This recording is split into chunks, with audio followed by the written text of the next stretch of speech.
이번 시간에는 우리 이름 정의에 대해서 같이 한번 살펴보도록 하겠습니다. 이름 정의라는 거는 우리 자주 사용할 셀이나 아니면 그냥 셀에다가 이름을 지정하는 거, 그걸 보고 우리가 이름 정의라고 합니다.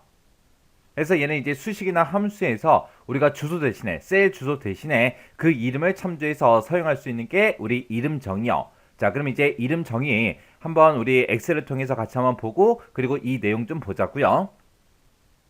자, 지금처럼 이렇게 이제 엑셀 데이터가 있어요. 여기다 이제 국어의 총점을 한번 구해 볼게요. 국어의 전체 합계요.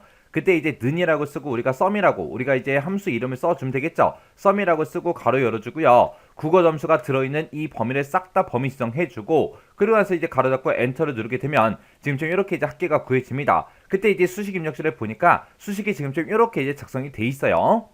자, 그 다음에 이제 영어요. 영어의 이제 합계를 구할 때는 지금 영어 점수가 들어있는 이 범위를 제가 영어라는 이름으로 이름 정의를 한번 해볼게요. 이름 정의해서 합계를 한번 구해보자고요.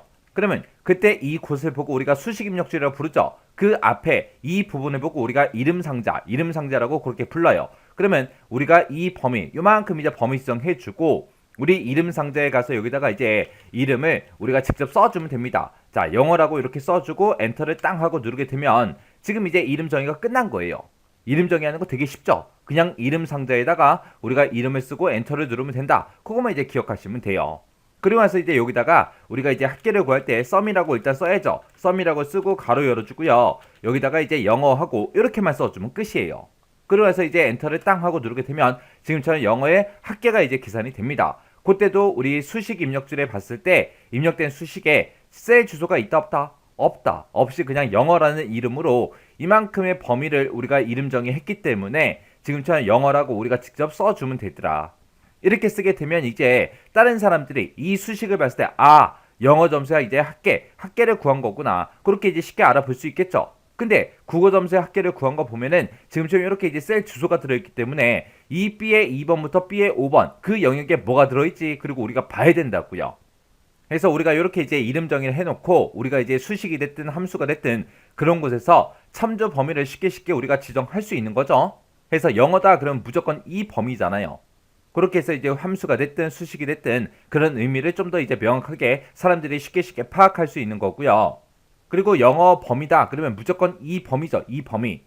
해서 지금처럼 이렇게 이제 이름 정의해서 쓰게 되면 우리가 상대 참조, 절대 참조, 혼합 참조 그렇게 있을 때 그때 이름 정의한 거는 무조건 이제 절대 참조 형식으로 그렇게 이제 사용이 되는 겁니다.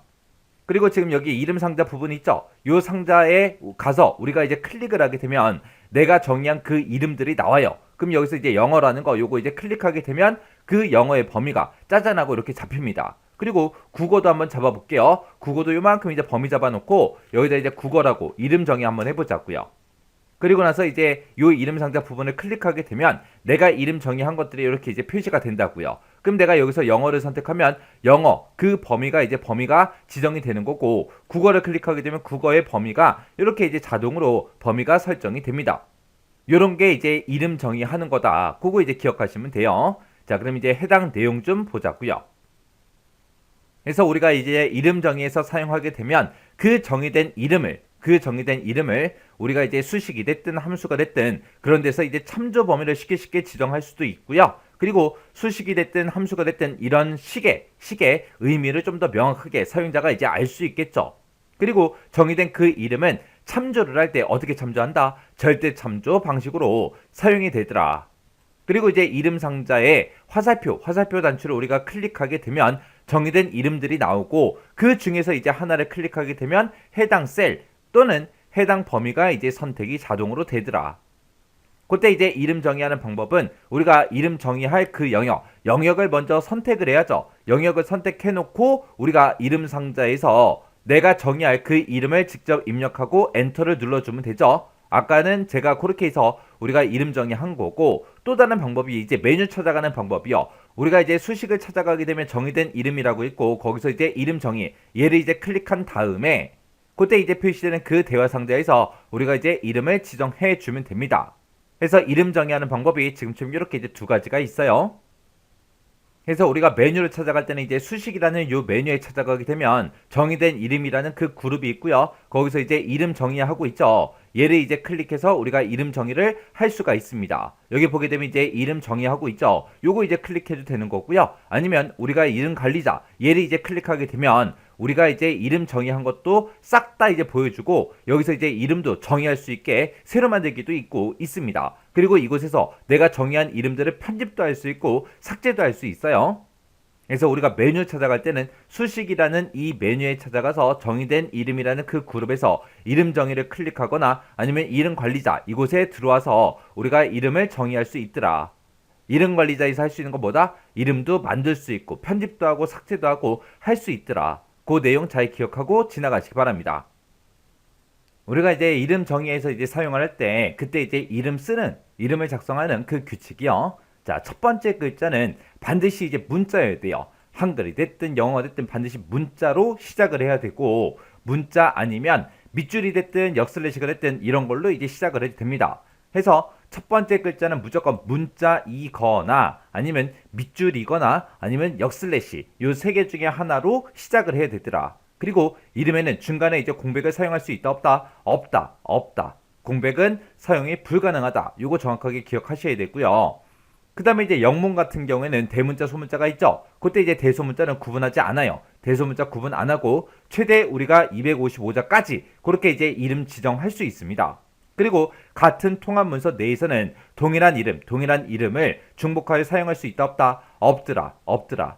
만약에 형하고 동생이 있는데 형하고 동생하고 이름이 똑같다. 그럴 수 없잖아요. 그거랑 똑같은 거예요. 그래서 같은 통합 문서 내에서는 서로 다 다른 이름을 사용을 해야 됩니다. 동일한 이름을 쓸 수 있다 없다. 그리고 셀 주소 형식으로 이름 지정할 수 있다 없다. 셀 주소 형식으로 우리가 지정하게 되면 이게 이름 정의한 건지 셀의 주소인지 구분이 안 가잖아요. 구분이 안 가기 때문에 셀 주소 형식으로 이름 정의는 못합니다. 요 이름 작성하는 규칙 있죠? 요 규칙에 대해서 시험 문제가 대부분 나옵니다. 시험 문제가 자주 출제가 되니까 요 내용들 크게 어렵지 않으니까 꼭 기억하셔야 돼요. 자, 그럼 이제 예제 문제대로 문제 한번 풀어보자고요. 자, 지금처럼 이렇게 이제 데이터가 입력이 돼 있어요. 자, 이 범위에 대해서 과자 종류라고 이제 이름 정의해라. 그렇게 나온 거죠. 그래서 지금 요만큼의 이제 범위, 영역을 먼저 선택을 해주고 그리고 우리가 요 이름 상자에서 우리가 이름을 써주면 되겠죠. 그래서 이름 상자 클릭해주고 원래 써져 있던 셀 주소는 다 지워버리고요. 여기다가 이제 과자 종류라고 직접 이름 쓰고 엔터를 꼭 눌러야 이름 정의가 됩니다. 글씨 썼다고 해서 그냥 다른 곳을 클릭하거나 방향키를 움직여버리면 이름 정의가 취소가 돼요. 그래서 이름을 꼭 쓰고 나서 마지막에 꼭 뭐를 눌러야 된다? 엔터를 눌러야 된다. 그거 이제 기억하시면 됩니다. 이렇게 해주면 이제 이름 정의 끝났어요. 그럼 내가 지금 이 시트에 이름 정의를 딱 하나만 했지만 만약에 실제 업무를 볼 때 만약에 이름 정의해서 쓴다. 그러면 이름 정의한 게 한두 개가 아니겠죠. 그때 우리가 수식이라는 이 메뉴에 찾아가게 되면 정의된 이름이라는 이 그룹이 있고 이곳에 이제 이름 관리자가 있습니다. 이 이름 관리자를 클릭하게 되면 내가 이름 정의한 거 쭉쭉 이제 나타나요. 그래서 이곳에서 전부 다 내가 어떤 이름을 정의를 했는지 볼 수도 있고 여기서 이제 새로 만들기, 또 편집, 삭제 이런 것도 전부 다 할 수 있습니다. 그리고 이름 정의할 때는 이름 관리자 얘를 이용해도 되는 거고요. 아니면 정의된 이름이라는 이 그룹에 보게 되면 이름 정의하고 있습니다. 얘를 이제 클릭해서도 우리가 이름 정의할 수 있어요. 자, 이 내용 잘 정리하고 지나가시기 바랍니다.